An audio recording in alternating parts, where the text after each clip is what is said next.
I'll walk you through all of them, starting with the easiest app and finishing with the toughest cookie. So let's start with calendar. Sounds simple, unfortunately that's exactly the problem. There's nothing here to build from. This icon looks painfully boring. Like visually it gives me absolutely nothing to work with. So I add a stroke around it so I can actually see where the icon ends. My disappointment begins. I end up rebuilding the whole thing from scratch using basic shapes. The formula is simple. 2 rectangles plus 4 ovals equals slightly less boring. Then I replace the calendar springs with bones. 4 bones looked excessive, so I cut it down to 2. Not because I'm lazy, this is called composition. Learn the craft. Cutting little holes for them too, because details matter. Now for the text. I add 2 days left. Turns out this one is actually really good. Then I start texturing the background. My first thought was crumpled paper, like an old note. Rough edges, darkened holes, little imperfections everywhere. Then I hand drew a calendar grid, which is a very fancy way of saying I'm drawing squares. These white spaces tickle my OCD in mysterious ways. Then I add a red mark onto one of the squares. This detail genuinely carries the whole concept for me. Naturally, I add... Okay, YouTube, I don't want to argue, so I added just red stuff. The bones are standing out too much, so I start playing with blending modes, lowering opacity, adding shadows, layering red stuff textures over everything. At this point, the icon genuinely looks diseased, which means we're close. And then I remove the calendar grid. That hurt, but it just creates visual noise at this point. It's distracting and won't even be readable at icon size. Then I add gradients for depth. I switch everything into black and this super dark red brown burgundy color. Add outer glow and final step. For you, this is a cutaway. For me, this is a live reenactment of grief, because I didn't save the project. Anyway, 2 hours later, here's the final result.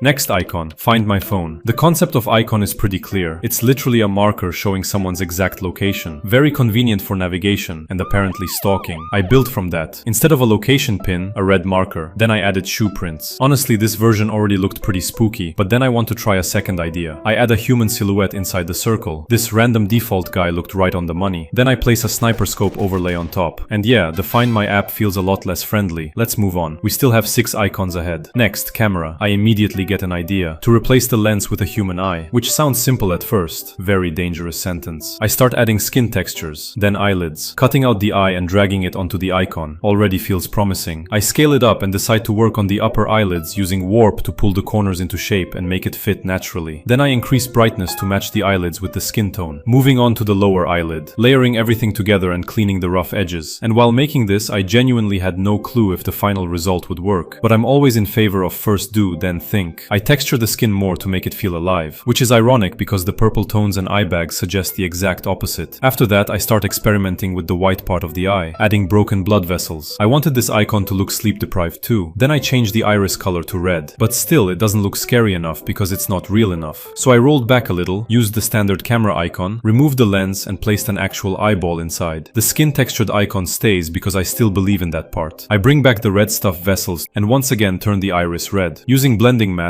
to search for the least fake looking version possible. Then I add a red colored tear and use puppet warp to make it look like it's leaking directly out of the eye. So here are 2 versions of the camera icon. Which one do you like? Next icon, calculator, and I had absolutely no idea how to make a calculator look horror themed, except maybe showing 2 plus 2. Suddenly it's 4 AM. Eventually I settle on a wall texture for the background. Then I add telemarks, you know, the classic prison wall counting system, which immediately gives isolation and captivity vibe, perfect for this challenge. I brighten the wall slightly and use blending masks to make it sit naturally. Then I add a handprint and the text, help, and here it is. Next up, Snapchat. Guys, quick question though.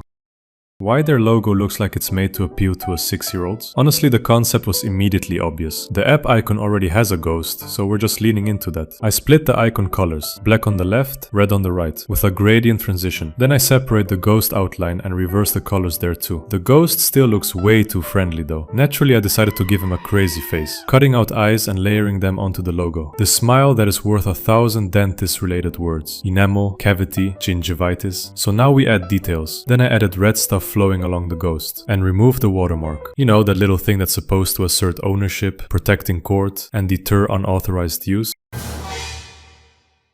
Although you know what? The eye is not scary enough. So at the last second I decided to change everything. After spending about 20 minutes on Pinterest, I finally found the perfect eye. Technically an eyeball. I removed the background, dropped it into the design, and started experimenting. Different sizes, different placements, more eyes, fewer eyes. Eventually I settled on the classic option and gave our ghost some red contact lenses. Now he can see all your questionable reposts in much greater detail. And these are the two versions I ended up with. I think the second one works better. It's actually kinda creepy. Now we have the standard weather app. Little sun, little cloud, everything peaceful and optimistic. For now, because I decide to ruin it. This time I want to build the icon completely from scratch, because apparently I enjoy making life difficult for myself. So I sketched the cloud shape manually and sharpened the edges to make it feel more aggressive. And instantly my brain goes, oh, doomsday weather alert, which probably says something about my search history and my Netflix recommendations. Looking up references for this section was genuinely unsettling, because every third image felt like future documentary footage. So the cloud slowly turns into a mushroom. Now I'm downloading a droplet PNG with a transparent background, mostly because I'm too lazy to draw one myself. And let's see if a transparent background is actually transparent. Anyway, after a bit more searching, I found a better version. So now instead of a cloud, a doomsday mushroom cloud. Instead of a happy sun, just a yellow circle. Then I search apocalypse references and immediately get distracted by the Last of Us screenshots and thoughts about whether part 3 will ever exist. Meanwhile, I'm also using those images as blurry background textures, multitasking. Then I polish the mushroom cloud, increase contrast, recolor the droplets green, add highlights. Same radioactive treatment for the cloud. Paint the sun black and give it eyes and a mouth. I try adding a fire ring. Once again, not transparent. Once again, emotional damage. I search for alternatives and somehow none of them feel right, which weirdly starts feeling like missing your ex. Eventually I combine everything together and just accept it. And not only it. Alright, what you think of the result? There's only one icon left before we get to the hardest one. But first, Netflix. First I grab the Netflix N, place it onto a black square and start masking it in. Then I needed a brush, like an actual paintbrush. Eventually I place the brush over the logo so the paint stroke lines up with the N. Then I lay a red stuff footage on top using masks. The icon background becomes metallic with scratches everywhere, which I actually like. Then I add more red stuff onto the background. The N blends into the background too much, so I add shadows to separate it. Plus extra red stuff drips directly onto the letter. The final result feels like the logo itself was painted in red stuff. And now it's time for the icon I've been avoiding this whole video, Airbnb. Maybe it's just me, but this logo has always looked a little like... So now we're going shopping. I gather rope references and immediately open Puppet Warp because this tool has become my emotional support. Amazing! Eventually I stretch the rope along the logo outline. Then I realize the rope isn't long enough to fully cover the shape, which is fine because I wanted to use another rope texture for the last bit anyway. I need to make all these separate rope pieces feel like one continuous object. So I spent several minutes aggressively dragging color sliders around, hoping the tones match. Also, does anyone else rename their layers only after finishing the project, or is that just my personal form of self-destruction? Eventually, I noticed the side ropes looked way flatter than the noose itself, so I spent another eternity tweaking the contrast. If you zoomed out, it actually started looking pretty convincing, and if you rotated it slightly, it kind of looked like a heart. So technically, it could have been a dating app icon. So I created the background and add the Airbnb text. Immediately, all the ugly white rope edges become visible. So I cleaned up after myself a little, which never applies in real life, right? Then I add a radial gradient from the center for more contrast and throw shadows onto the text. And yes, I added red stuff here too. Does it logically make sense for a rope? Absolutely not. Did that stop me? Obviously not. In fact, I added even more red stuff after asking myself that question.